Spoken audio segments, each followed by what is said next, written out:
You don't want to be on the back foot here. Today we're talking about the backstroke kick. There's only one speed for this kick, and that's fast.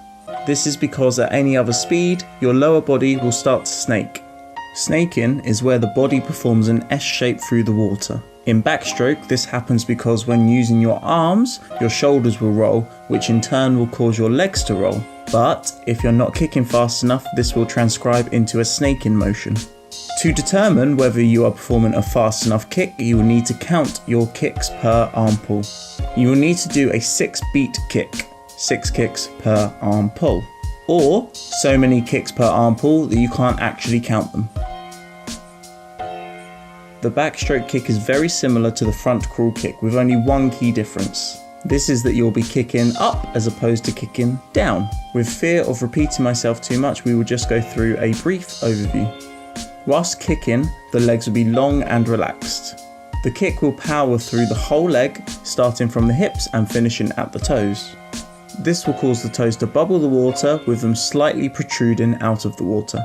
The depth of your kick is slightly less than that of the front crawl kick. This is because your hips need to stay high in the water, and if your legs are too low in comparison to your hips, you will cause yourself drag and lose the engagement of major muscles in your kick, such as your glutes.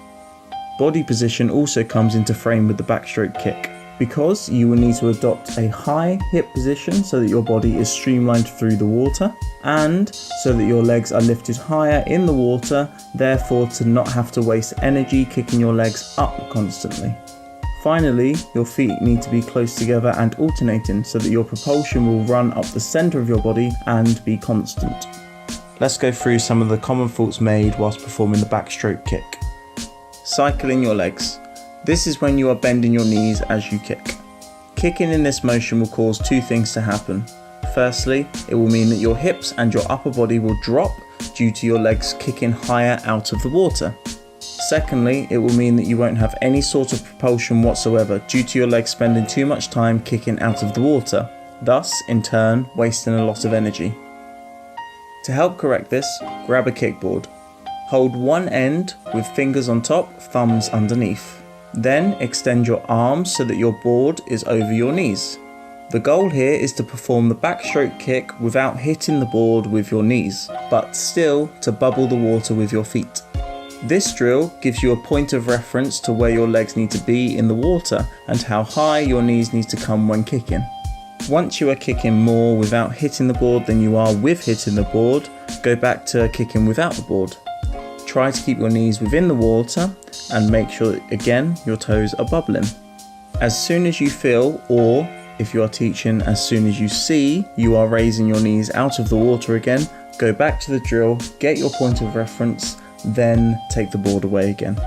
With swimming, it's always about rinsing and repeating, just to get the technique exactly right. Deep kicks.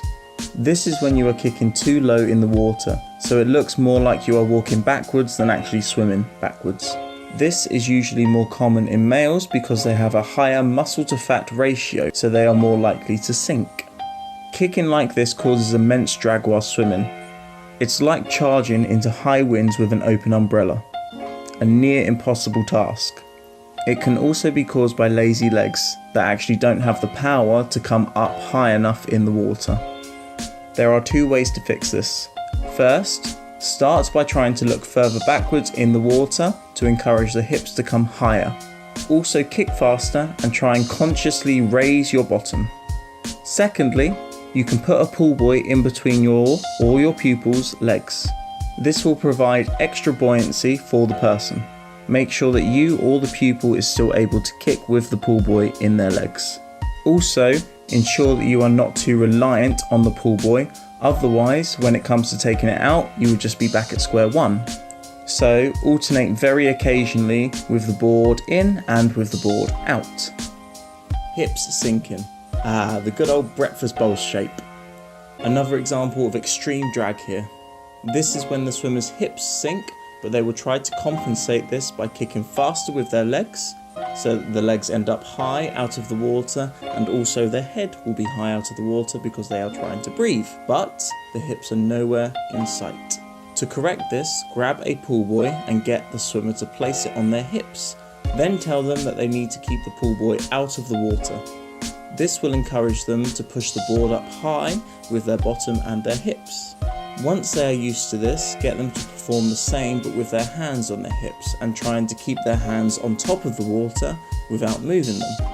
If they can do this, they should now have the core control and stability required to keep their hips up whilst swimming.